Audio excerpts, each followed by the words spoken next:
ఎన్టీఆర్ జిల్లా కంచకచెర్లలో సబ్సిడీపై యంత్ర పరికరాలను పంపిణీ చేశారు. ఎమ్మెల్యే తంగిరాల సౌమ్య, జిల్లా కలెక్టర్ లక్ష్మీషా హాజరయ్యారు.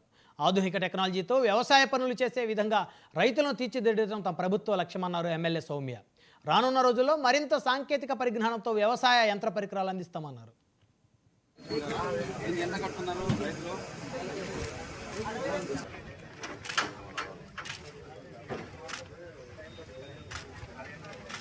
జిల్లా కార్యక్రమం నందిగామ నియోజకవర్గంలో జరగడం చాలా సంతోషకరం.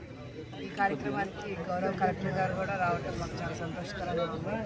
గత 5 సంవత్సరాలు ఎక్కడా చూడనటువంటి పరికరాలు కానీ సబ్సిడీలు కానీ పూర్తిగా వ్యవసాయ వ్యవస్థ పూర్తిగా నిర్లక్ష్యానికి గురైతే ఈరోజు ఎన్డీఏ కూటమి ప్రభుత్వం రాగానే మళ్ళీ ఏ విధంగా అన్నిటిని కూడా ఒక తాటి మీద తీసుకొస్తారో మనం చూస్తున్నాం. అదే నిన్నటిదాకా మరి ఆడపడుచులకి చాలా సంతోషంగా ఉన్న రాష్ట్ర వ్యాప్తంగా తల్లికి వందనం అనే కార్యక్రమం ద్వారా ఎంతమంది పిల్లలకైతే అంతమందికి కూడా 10,000 ఇస్తారని చెప్పి సూపర్ 6లో హామీ ఇచ్చారు. అది అమల్లో జరిపారు. ఆడపడుచులందరూ కూడా చాలా సంతోషంగా ఉన్నారు. మరి ఈ రోజు నుంచి రైతన్నలు కూడా చాలా సంతోషంగా ఉన్నారు. మళ్ళీ పరికరాలు, సబ్సిడీ, ఈ విధమైన స్కీమ్స్ మళ్ళీ ఈ రాష్ట్రంలోకి అడుగుపెట్టాయి చంద్రబాబు నాయుడు గారి నాయకత్వంలో. అదేదో ఈ నెలాఖరులో ఏదైతే హామీ ఇచ్చారో సూపర్ 6లో రైతు భరోసా కూడా అది కూడా అమల్లో కాబోతుంది.